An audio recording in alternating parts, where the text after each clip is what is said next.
Lebih lengkap soal pembunuhan dan mutilasi di Sumatera Barat ini kita perbincangkan dengan Mbak Hanifah Hasna, kriminolog perempuan dan anak yang sudah bergabung bersama kami di Kompas Petang. Selamat sore, Mbak Hanifah. Selamat sore. Ini kalau kita lihat dari hemat Anda sebagai kriminolog, apa yang melatar belakangi yang membuat pelaku yang pertama dia masih berusia muda ini tega melakukan pembunuhan sadis disertai dengan mutilasi? Ya, kalau kita lihat dari kasusnya, sepertinya ini memang ada relasi ya, apa namanya, masalah personal gitu, yang mengakibatkan pelaku itu tidak punya kendali untuk melakukan kejahatan ini. Walaupun ini sudah 3 kali, berarti ini kan kendalinya itu ada di dia untuk memberikan, meluapkan kemarahannya dengan cara yang tidak wajar. Dan kalau kalau ini sudah 3 kali, berarti ada gangguan patologis yang terjadi pada diri pelaku. Seperti yang Anda sampaikan, ada relasi begitu. Kalau kita lihat yang disampaikan polisi, Ya, ini ketiga korban ini kan juga teman pelaku. ya, betul sekali. Jadi pada beberapa kasus pembunuhan dengan mutilasi itu ada 2 hal yang harus kita pelajari. Yang pertama, pembunuhan ini dilakukan secara sadar. Yang kedua, karena akibat tertentu, terutama akibat gangguan mental. Hmm. Tapi kalau korbannya ini adalah orang yang dikenali, biasanya karena ada gangguan relasi dalam hubungan mereka. Nah, ini mempengaruhi motif dari apa yang sudah dilakukan oleh pelaku terhadap korban.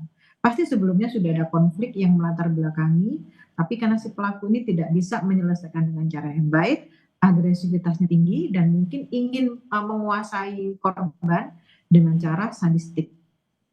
Hmm. Pelaku sendiri kalau kita lihat ini melakukan pembunuhannya, terduga pelaku ini melakukan aksi kejinya ini di rumahnya sendiri. Ini apakah juga jadi salah satu alasan seperti yang tadi Anda sampaikan ada relasi kuasa di situ? Ya, jadi dalam hal ini kita melihatnya dari locus tempus actus. Hmm. Lokusnya dia mencari tempat yang paling aman buat dia. Artinya dia bisa mengalihkan, dia bisa melindungi dirinya dari pantauan dari orang lain. Kan tidak dilakukan di luar rumah. Ketika dia melakukan di dalam rumah, berarti kan ada otoritas yang dia Hmm. jaga gitu ya. Jadi lokusnya sudah memenuhi bahwa seseorang yang melakukan mutilasi secara terencana itu pasti akan melakukan di dalam rumah. Waktunya juga seperti itu. Dia akan mencari waktu-waktu yang tertentu sehingga orang lain tidak bisa mengetahui. Bahkan mengenali atau mendengar ketika dia melakukan pemotongan itu. Kemudian caranya kan pastinya dengan melakukan pembunuhan terlebih dahulu. Sehingga dalam kasus ini menjadi hukumannya bisa berlapis karena dari pembunuhan menjadi mutilasi kemudian menghilangkan barang bukti. Walaupun yang belum kita ketahui adalah pembunuhannya dilakukan secara terencana atau tidak, tetapi mutilasinya pastinya dilakukan secara terencana. Ini Dari yang hal sebenarnya ingin saya ini, tanyakan Mbak Nifa, kalau ya, dilihat ini kan tiga perempuan, satu ya dimutilasi betul. begitu. Dari hemat Ya. Anda, apakah ini juga memang sudah direncanakan begitu? Kalau melihat dari 3 kali dia melakukan, Hmm. berarti dia menikmati proses sadistik ini. Hmm. Artinya itu sudah ada perencanaan bahwa pengalaman pertama itu membuat dia melakukan pada korban kedua, kemudian korban ketiga. Artinya ada pembelajaran dalam dia melakukan kekerasan dan Hmm. pembunuhan dengan mutilasi ini. Ini kan pembunuhan pertama dan yang kedua yang dilakukan oleh terduga pelaku ini kan 1,5 tahun yang lalu begitu. Baru Iya, diketahui betul. sekarang. Terus itu polisi juga sudah menyatakan bahwa salah satu motifnya adalah soal alasan hutang piutang. Apakah hanya sampai di situ atau ada motif lain termaksud dari kondisi kejiwaan pelaku?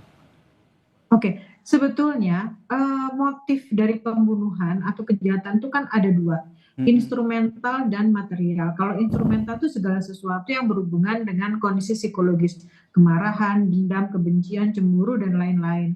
Yang kedua karena hutang piutang, harta benda atau kedudukan, dan yang ketiga tambahannya adalah karena kondisi mental.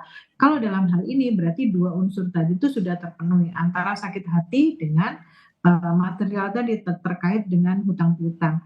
Tapi walaupun demikian, banyak sekali juga orang-orang yang mengalami konflik seperti ini tapi tidak sampai memutilasi.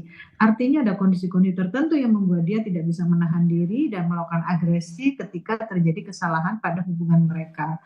Nah, ini yang harus kita pelajari. Dengan banyaknya kasus mutilasi ini, kita harus waspada, mulai aware dengan masyarakat sebetulnya bagaimana kondisi mental orang-orang Indonesia sehingga sangat-sangat mudah melakukan mutilasi.